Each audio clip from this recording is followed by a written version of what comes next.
Hello students. Now in this video we are going to further explain the some basic properties related to charge, and we will go some in more, we can say we will talk about more in a more comprehensive way about the charges. So normally we have studied in our previous video charges are of two types, negative charges and positive charges. Electrons are negative and protons are positive. And the charge on one electron is minus 1.602 into 10 to the power minus 19. And normally, we round up this value and write is 1.6 into 10 to the power minus 19. So that is all assumed and understood. Then positive protons are positive and the charge on proton is also equal to charge on electron. So यहाँ पे बच्चों आपको जो ध्यान रखना है कि electron और प्रोटॉन दोनों पे चार्ज बराबर होता है और वो जो चार्ज की यूनिट होती है उसको हम कूलॉम बोलते हैं और सबसे फंडामेंटल ये छोटा चार्ज जो है उसको हम लोग इलेक्ट्रॉन बोलते हैं। ये माइनस और प्लस साइन से डिफरेंशिएट होता है कि वो इलेक्ट्रॉन है या प्रोटॉन या पॉजिटिव चार्ज है या नेगेटिव चार्ज है, and that is again a convention simply. So SI unit of charge is coulomb. We represented by coulomb is capital C. That also we have studied, and we also discussed that people understood or they knew that electrons are the fundamental particles. सबसे छोटे जो particles हैं वो electrons ही हैं. But further these studies have shown that कि ये जो बेटा electrons या protons हैं उनको और हम छोटे छोटे कुछ fundamental particles में break कर सकते हैं जिनको हम सब particles भी बोलते हैं और उनको क्वार्क्स नाम दिया है बच्चों, QUARKS. और इनके बारे में जो एविडेंस मिला है साइंटिस्ट को दैट इज वेरी स्ट्रॉन्ग. तो we are not going to that detail, but जो क्लासिफिकेशन दिया है क्वार्क्स थोड़ा सा ये जान लेते हैं. So these are now considered to be the elementary particles and fundamental constituents of matter. अब इनको हम एलिमेंट्री पार्टिकल्स मानते हैं बच्चों या मानेंगे आने वाले टाइम में, और and these are the fundamental constituents of matter. मतलब हम मानते हैं कि मैटर सारे इन्हीं से मिलके बने हुए हैं. और ये भी बच्चों इसमें भी एक अच्छी चीज ये है कि जैसे चार्जेस दो तरह के हैं, फर्दर ये क्वार्क्स भी दो तरह के होते हैं.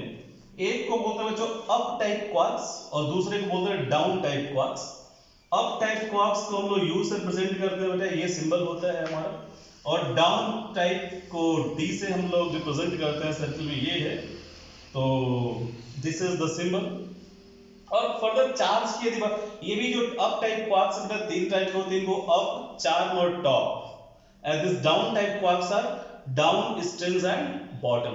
इनको कलेक्टिवली तीनों को हम बोलते हैं डाउन टाइप क्वार्क्स और इन तीनों को कलेक्टिवली बच्चों हम बोलते हैं up type quarks. Up type quarks का जो चार्ज होता है बच्चों वो होता है +2/3e. मतलब ये एक इलेक्ट्रॉन आपको पता था उसका चार्ज था 1.6 into 10 to the power minus 19 Coulomb. तो ये जो अप क्वार्क्स होते हैं इनका चार्ज होता है 2/3e +2/3e, और एक डाउन क्वार्क का चार्ज होता है बच्चों -1/3e. और ये जो क्वार्क्स हैं बच्चों जब ये कंबाइन होते हैं इसको हम समझते हैं, थोड़ा देखते हैं अभी. सो let us talk for further few minutes on quarks. So when quarks combine,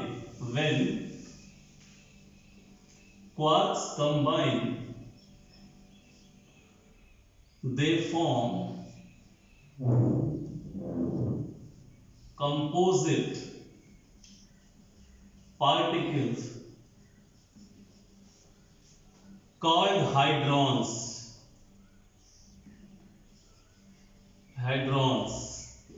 and ये जो हाइड्रॉन्स होते हैं बेटा ये फर्दर दो तरह के होते हैं,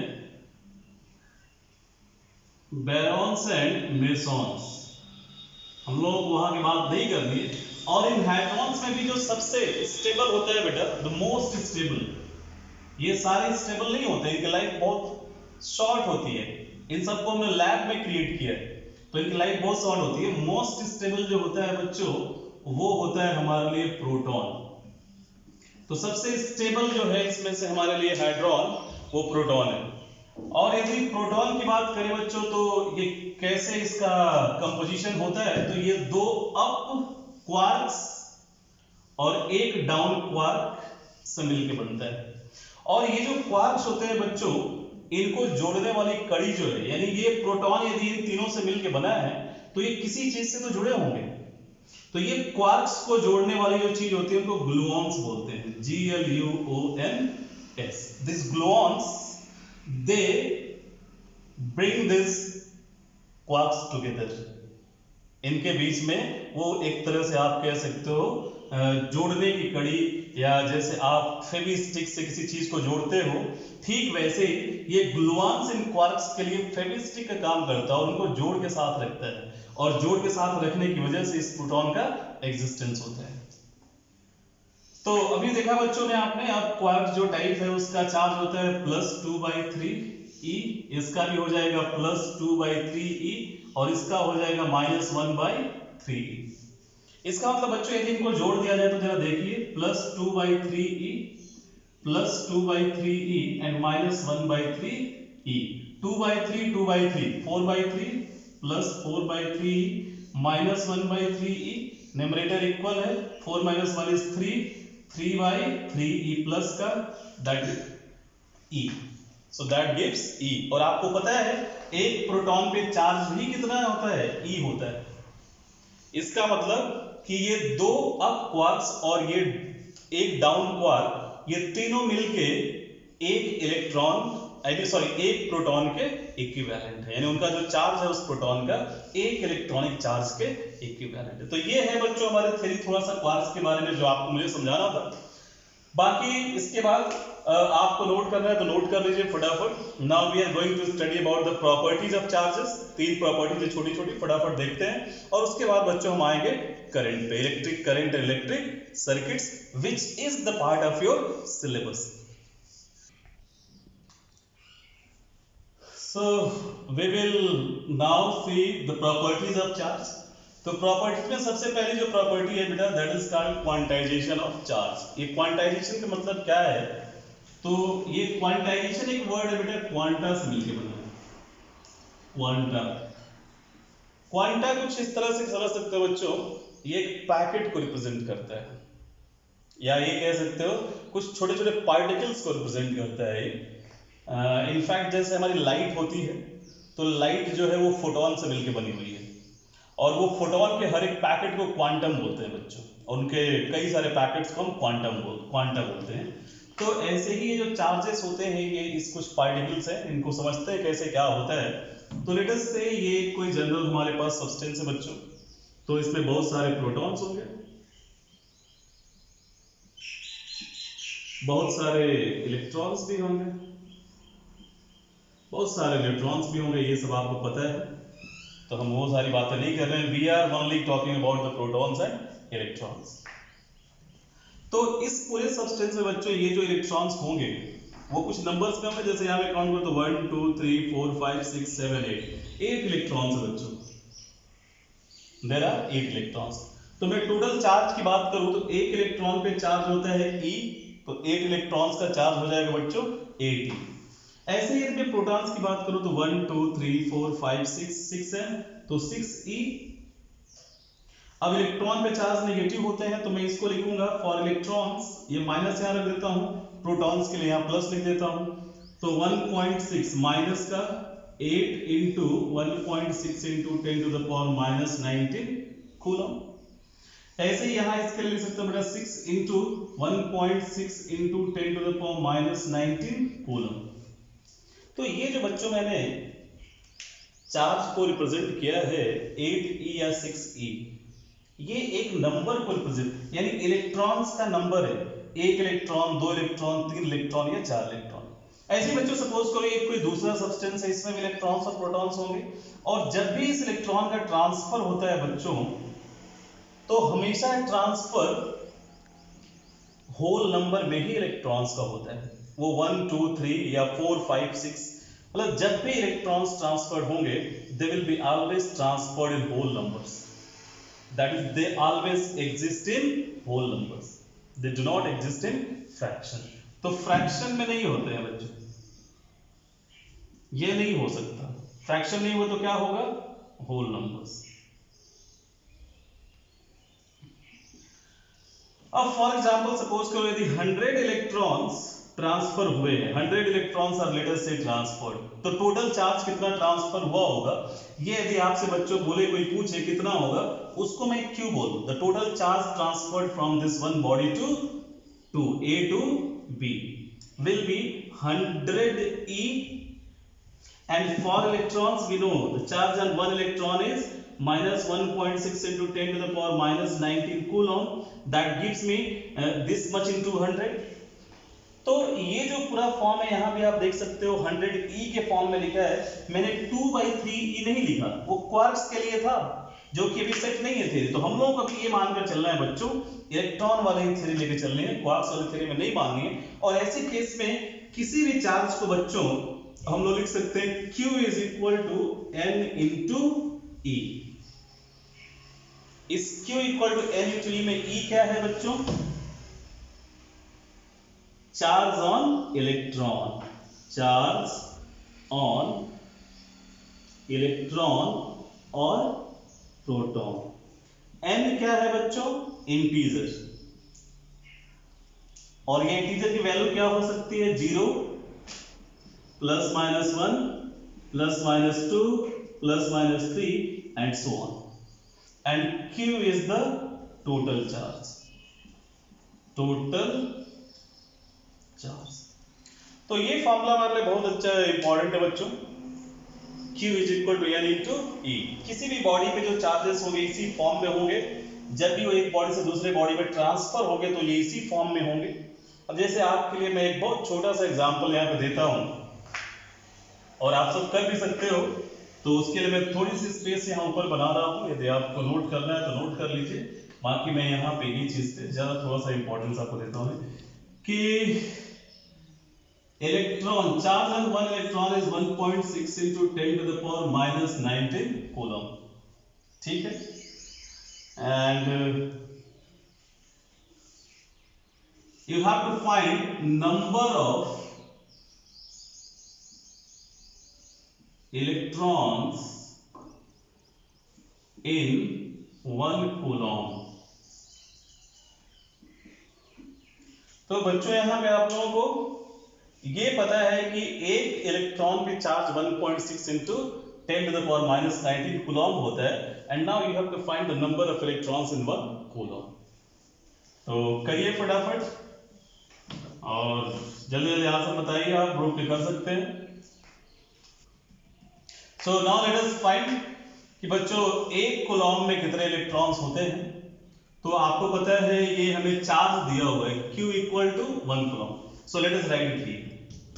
सो Q is equal to 1 coulomb, E is equal to 1.6 into 10 to the power minus 19 coulomb। Number of electrons we don't know, so we'll use this formula Q is equal to N into E। So if we use Q equal to N into E, from here we can write N is equal to Q by E।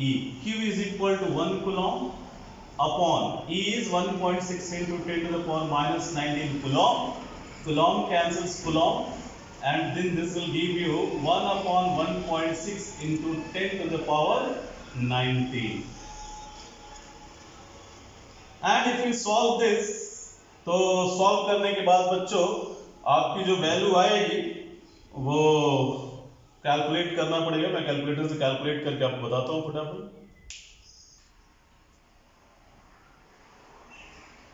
0.625 into 10 to the power 19। बच्चों को 1 divided by this gives 0.625, and that we can write 6.25 into 10 to the power 18। ठीक है बच्चों, तो लगभग इतने electrons होते हैं हमारे एक कूलॉम चार्ज में। अब इससे एक चीज आप देख सकते हो बेटा, ये जो कूलॉम है ये हमारी कूलॉम एक बहुत बड़ी यूनिट है, क्योंकि 1 कूलॉम चार्ज में 6.25 into 10 to the power 18 electrons। So 10 to the power 18 electrons is a very big number। इतने सारे इलेक्ट्रॉन्स होते हैं बच्चों, और this coulomb is a very big unit, ये आपको समझाना था मुझे। बाकी let us see now the second property of the charge, and the second property is conservation of charge, that you all know anyway। And according to law of conservation of charge, charges can neither be created nor destroyed, but they can be transferred from one body to another. So, second is conservation of charge. Conservation of charge. And the very simple statement is charges can neither be created nor destroyed, but they can be transferred from one body to another. That we have discussed a lot.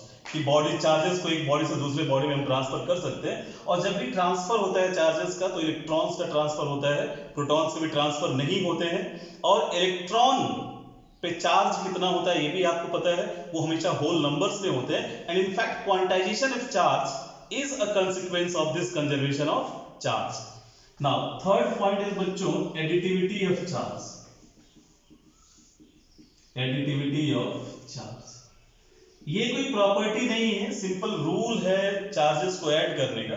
जैसे बच्चों आपको suppose करिए 10-10 की 5 नोटें हो तो आप क्या लिखोगे, 10 rupee plus 10 rupee plus 10 rupee is equal to 50 rupee. आप ऐसे जोड़ देते हो अलजेब्रिकली.